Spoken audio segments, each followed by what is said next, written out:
नमो नमः। गीता के 16वें अध्याय में कहा गया है, अहिंसा सत्यम क्रोधस्त्याग शांतिर्पैशुनम दया भूतेषु लोलुप्त्वम मार्दवम हीर्चापलम। अर्थात मन, वाणी और शरीर से किसी प्रकार भी किसी को कष्ट न देना, यथार्थ और प्रिय भाषण, अपना अपकार करने वाले पर भी क्रोध का न होना, कर्मों में कर्तापन के अभिमान का त्याग, अंतःकरण की उपरति अर्थात चित्त की चंचलता का अभाव, किसी की भी निंदादि न करना, सब भूत प्राणियों में हेतुरित दया, इंद्रियों का विषयों के साथ संयोग होने पर भी उनमें आसक्ति का न होना, कोमलता, लोक और शास्त्र से विरुद्ध आचरण में लज्जा और व्यर्थ चेष्टाओं का अभाव, ये अच्छे पुरुष का लक्षण माना गया है। आज की हमारी कहानी भी अहिंसा पर आधारित है। गांधी जी और महात्मा बुद्ध ने अहिंसा पर काफी बल दिया था। तो आइए कहानी देखते हैं। कहानी का शीर्षक है अहिंसा परमो धर्मः। प्रायः जीवानां वधः हिंसा इति उच्यते, परं मनसा वाचा कर्मणा वा कस्यापि जीवस्य परिपीडनम हिंसा इति कथ्यते। अहिंसा का अर्थ होता है हिंसा ना करना। कोई भी ऐसा कार्य जिससे किसी भी जीव को शारीरिक आघात या कष्ट पहुंचता है, हिंसा की श्रेणी में आता है। अहिंसा मनुष्य का सबसे बड़ा धर्म है, सबसे परम धर्म है। एकदा अहिंसा धर्मधारक भगवान बुद्ध वन मार्गेण गच्छति स्म। एक बार अहिंसा धर्म को धारण करने वाले भगवान बुद्ध वन मार्ग से जा रहे थे। सहसा एका लुंठका तम आगृणात्। अचानक एक डाकू ने उनको पकड़ लिया। लुंठकस्य हस्ते असि आसी। डाकू के हाथ में तलवार थी। सः हन्तुं तत्परः आसीत्। वह मारने के लिए तैयार था। बुद्ध लुंठकम उक्तवान। बुद्ध ने डाकू से कहा, माम हन्तुम इच्छसि, मुझे मारना चाहते हो? अवश्य मारे, अवश्य मारो, किंतु मारणात् पूर्वम एकाम स्वल्पाम इच्छाम पूरय।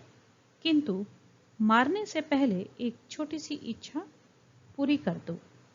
शीघ्रम वद, जल्दी कहो, का इच्छा अस्ति, क्या इच्छा है? तत्र सम्मुखे वृक्षः दृश्यते। वहां सामने वृक्ष दिख रहा है। तस्य एकाम शाखाम त्रोटित्वा आनय।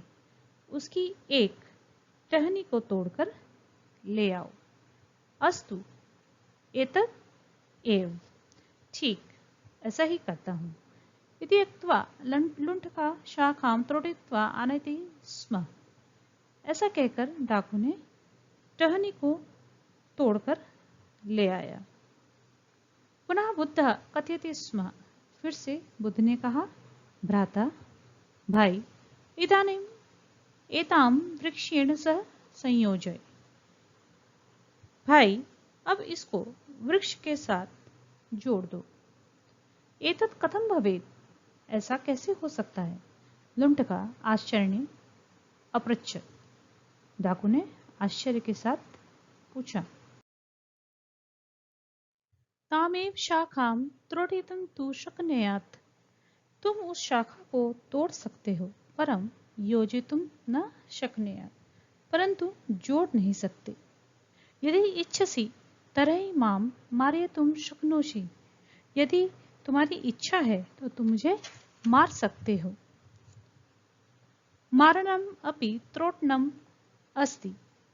मारने पर टूटते हैं, योजनम नास्ति, जुड़ते नहीं है। लुंठका चिंता मग्न जाता।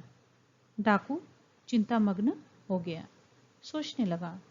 अंतर्द्वंद्वस्य स्थितया परवशतया एव मुखाद निर्गतम।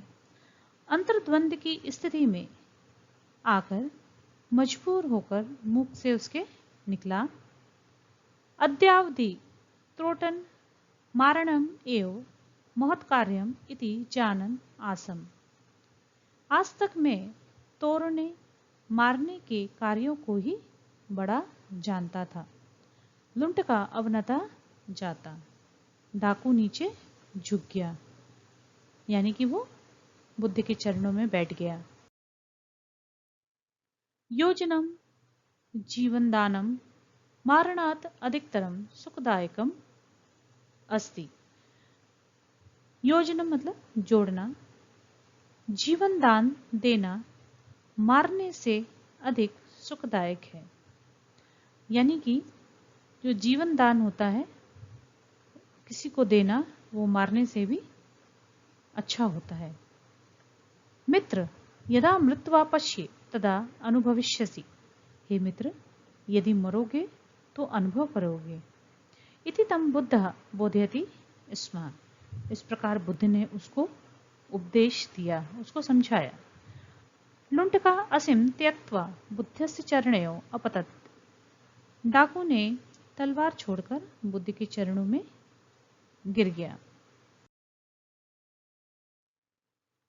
अवदच्च और कहा, शोभनम भगवान, अच्छा हे भगवान, अहम श्रेष्ठम कार्यम एव करिष्यामि, मैं श्रेष्ठ कार्य ही करूंगा। भवताम मह्यम नूतनम जीवनम प्रदत्तम अस्ति। आपने मुझे नया जीवन प्रदान किया है। भगवान बुद्धा तम उत्थाय आलिंगनम करोति स्म। भगवान बुद्ध ने उसे उठाकर गले से लगा लिया। उक्तम च और कहा, शूरताम धर्म सर्वस्वम श्रुत्वा चैव अवधारिताम। श्रुताम सुनना, धर्म सर्वस्वम यानी कि सारे धर्म की बातें, यानी सभी धर्म की बातों का श्रवण करना चाहिए, सुनना चाहिए और सुनकर उसको जीवन में धारण करना चाहिए।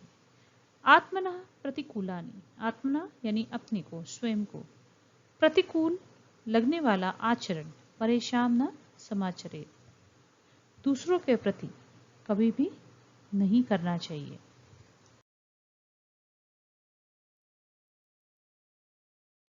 जिंदगी हर इंसान को सुधरने का एक मौका जरूर देती है, बस वो हमें समझ में आना चाहिए। महात्मा बुद्ध ने एक डाकू का हृदय परिवर्तन कर एक अच्छा मनुष्य बनने में मदद की। जैसे पारस के छूने पर लोहा भी सोना बन जाता है, उसी प्रकार डाकू भी बुद्ध के उपदेश से साधु बन गया और उसने अपने बुरे कर्म छोड़ दिए। वीडियो को लाइक करें, शेयर करें और सब्सक्राइब अवश्य करें।